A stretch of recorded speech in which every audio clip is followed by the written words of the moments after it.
Good morning, everybody. It is 7:24 a.m. I am headed out for a morning of DoorDash and Uber Eats. We are going to see which one is going to get me more today. Here we go. First order of the day, McDonald's. I'm patriotic. I'm still waiting. I finally got my order. It's 3 miles away. It's supposed to take me 5 minutes. Okay, just dropped off that order and immediately I got another Uber Eats order from Walmart for $10. And in the process, I just proved something kind of interesting.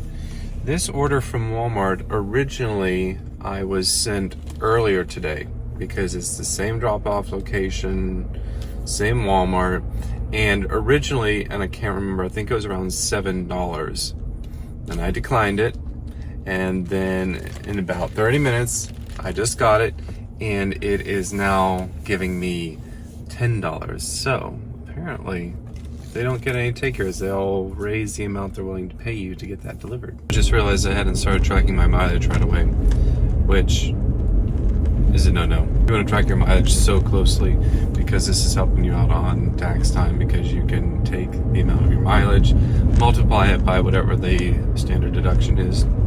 I think it's 70 cents. I know it's 70 cents for a mile for 2025. Not sure what it is for 2026. And that amount will reduce your taxable income from DoorDash and Uber Eats, which is key because obviously they're not taking your taxes out for you. Well, it might not be obvious. Uber Eats and DoorDash don't take out taxes for you, so you have to pay it yourself.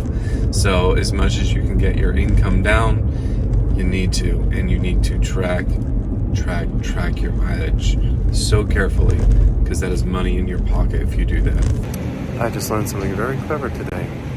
Another person picking up Walmart orders has brought like these huge IKEA bags to put the bags of groceries in. That makes it so much easier to drop them off at people's houses and to not have the bags going everywhere in your car. I need to start doing that because I got some IKEA bags to use for this. Genius. It'd be a big order because I hate having to deliver big orders. $10 isn't that much, but it was one bag of 5 bottles of rubbing alcohol. Why? Here we go, trudging up the hill to drop off the rubbing alcohol. 5 bottles is kind of heavy. Okay, dropped off the rubbing alcohol and immediately I'm going to pick up an order from Starbucks. After I deliver this order from Starbucks, I will be at $27. And I am 14 minutes away from an hour of meal delivery so far. So if I can get it delivered in 14 minutes, then I'll be at $27 an hour, which is more than the $25 an hour goal that I had. So hopefully I can make it while driving the speed limit, of course. Okay, just dropped off the order. It is 8:24. I've been doing meal delivery for an hour and I am at $27 an hour. So definitely getting my goal of $25 an hour. I am now officially running 2 platforms at the same time. I'm doing DoorDash and Uber Eats. See which comes in first with the better order. I have to get gas and this is just painful. I'm literally paying $1 more per gallon than I was like 2 weeks ago. Yikes. But I will show you at the end of this video how to calculate if it makes sense to continue doing meal delivery even when gas prices are going up. Calculating how much you're going to be paying per mile and how much you make per mile. Hey, it is really coming down now. Hopefully that'll make the orders go up. Although I just had a tornado warning come through, so yeah, that's kind of an exciting day.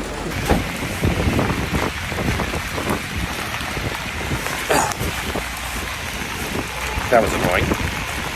I am officially getting annoyed. Stop trying to give me Lowe's and Uber Eats orders. They are the worst.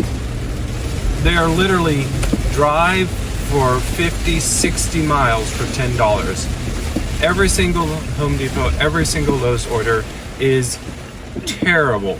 And they have been giving them to me over and over again. I'm like, until you want to pay me more, I ain't delivering those orders.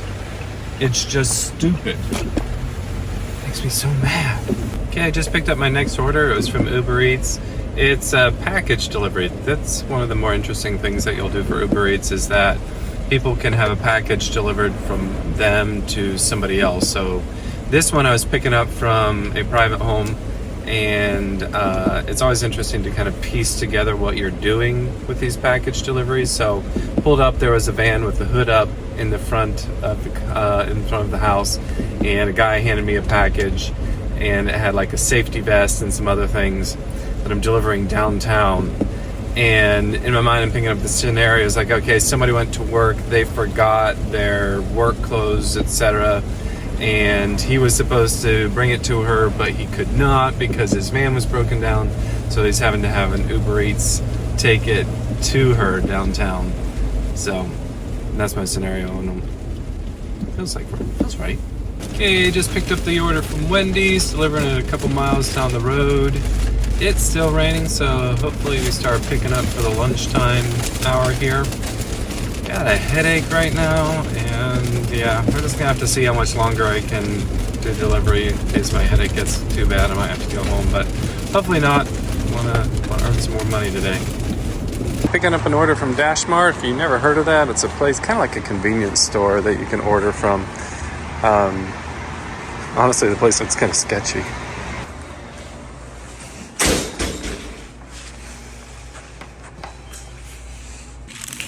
Okay, got the order. Cheesecake Factory cheesecake. On the directions, it asked me to get some sweet and sour sauce. I think he meant sweet and sour, but yeah, sweet and sour. But this is also for the Cheesecake Factory cheesecake, so I'm guessing that was instructions for an old order, which you'll see sometimes, because I don't think he wanted sweet and sour sauce to go with this cheesecake. Okay, I am all done. Let's see, rundown of the day. I worked for about 7 hours and made about 190 bucks. When you work that out at 7 hours into 190, I made about 27 bucks an hour. So made more than I wanted to on the hourly, and I'm very happy about that. The winner of the day between DoorDash and Uber Eats was Uber Eats. Made about 100 from Uber Eats and about 90 from DoorDash, so it was pretty close today. And the question is it worth it to do meal delivery, DoorDash, Uber Eats, with the price of gas going up? So today I drove about 135 miles. My car, on average, does about 25 miles per gallon. So if you divide that into 135, you're gonna get to a little over 5 gallons of gas that I used today to drive around. And at $3.39 a gallon, that comes to about $18 I spent in gas. So $190, all I had to do was spend $18 in gas. Kind of still worth it for me, even with gas prices going up.